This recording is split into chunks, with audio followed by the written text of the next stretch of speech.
There is a verse in Proverbs that predicts exactly who stays broke forever. Most people have read it. Almost nobody obeys it. 6 words, written 3,000 years ago by the wealthiest man who ever lived. Proverbs 22, verse 7. The borrower is slave to the lender. Ethan is 38, project manager in Charlotte, North Carolina. $140,000 a year in household income. On paper, comfortable. In reality, $214,000 in debt. Then one Tuesday evening, his older brother calls, says he needs $8,000 to save his startup. Just a short-term loan, 90 days. He promises. Ethan has heard this before. Last time he lent $3,000 to a college friend. Lost the money. Lost the friend. Same story.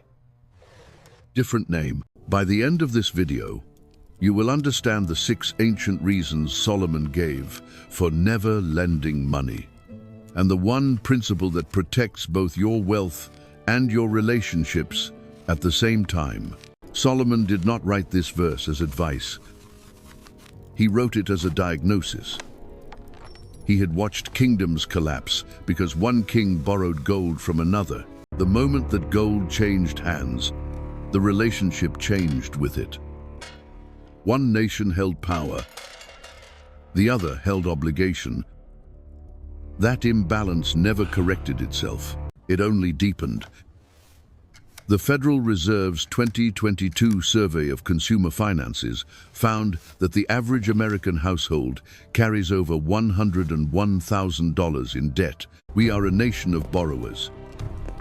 And according to Solomon, a nation of borrowers is a nation of slaves. Not to chains, but to obligation.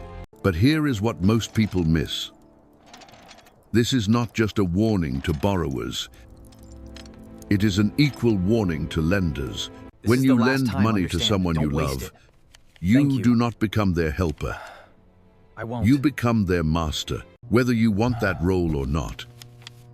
Proverbs 22, verse 7. The rich rules over the poor, and the borrower is slave to the lender.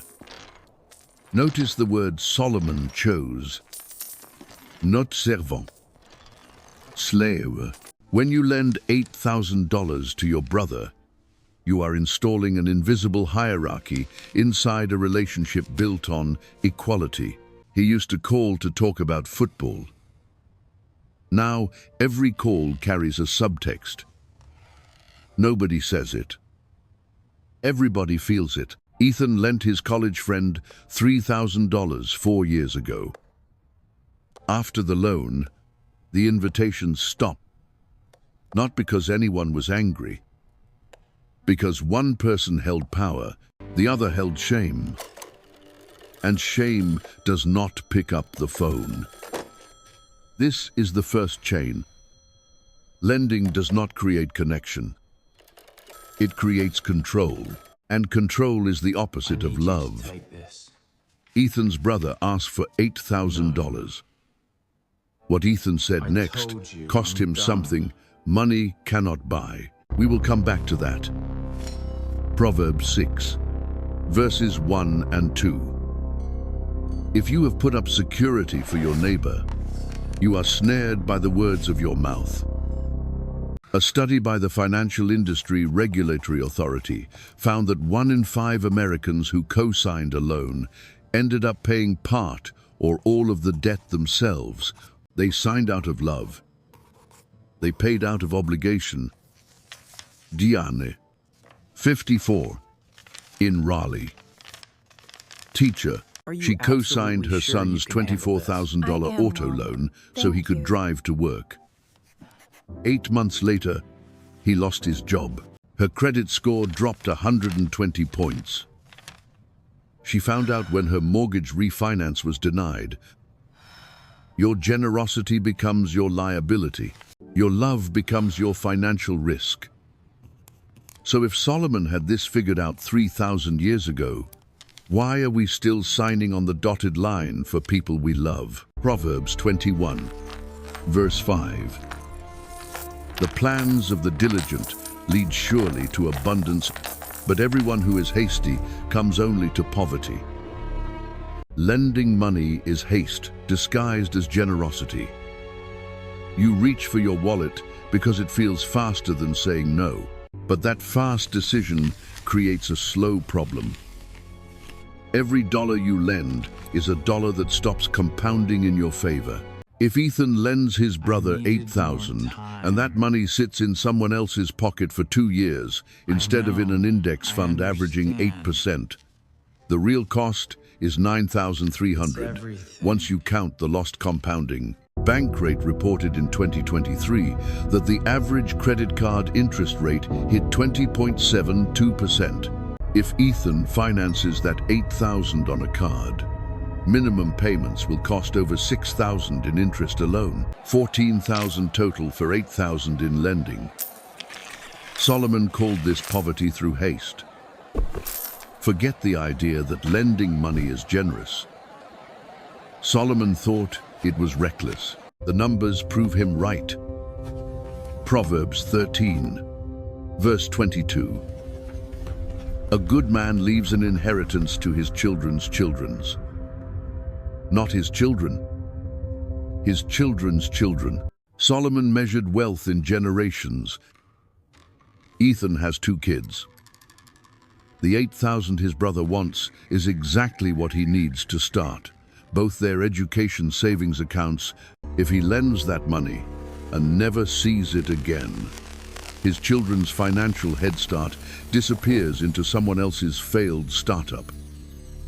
Lending does not just affect today, it echoes across generations. A 2023 Pew Research study found that nearly 1 in 4 adults age 40 and older have provided financial support to an adult child in the past year. When lending replaces boundaries, retirement, savings stall. The stability you spent decades building erodes one loan at a time. There are 2 more reasons Solomon gave. And the 5th one is the reason most financial advisors will never mention, because they profit from it. Ecclesiastes 5, verse 5. It is better not to vow than to vow and not pay. A loan is a vow. If your brother cannot keep his promise, something deeper than money breaks. His word fractures. Your trust fractures. Debt does not just take money. It takes character. The person who owes you becomes someone different. They avoid your calls. They over-explain at family dinners. Debt rewrites personality. It turns confident people into anxious people. It turns generous people into calculating people. Proverbs 11, verse 15. Whoever puts up security for a stranger will surely suffer, but whoever refuses to shake hands in pledge is safe. Safe. Not comfortable. Safe. Refusing to lend is not selfishness. It is self-preservation. When you say no, you protect 6 things at once. Your savings, your relationship, your time, your legacy, your character, and your freedom to make financial decisions without guilt. If you have ever lain awake at 3 in the morning wondering whether you will ever see that money again, Solomon wrote the next principle for you. So what did Ethan say to his brother? He said, "I love you, and because I love you, I will not create a dynamic that could damage what we have. I watched debt destroy a friendship already. I am not risking our relationship next." Then he offered something better than money. He sat down with his brother for 3 hours on a Saturday. That doesn't seem right. They reviewed the startup's finances, found $1,100 in monthly expenses to cut immediately. identified a small business grant through the SBA. His brother had never applied for SEEK, and Ethan gave him a budgeting framework. Is this right? Not Looks $8,000, like we made it this but a month. skill that would outlast God. any loan. See, The best if we allocate financial this help much for you can give groceries, someone we should have enough is left for not the your utilities. money. That makes sense. It is Let's your try it. knowledge. If someone asks to borrow money, remember 3 things. First, saying no is protection, not rejection. Second, if they genuinely need help, offer a smaller amount as a gift. A gift preserves dignity. A loan destroys it. Third, if it involves a business, treat it like a real investment with a written agreement, clear terms, and a timeline. If they will not formalize it, the loan was never serious, and your money was never safe. Solomon's 6 reasons: identity, relationship, time, legacy, character, freedom, are not ancient history. They are a financial stability mindset that works in any century, any economy, any family.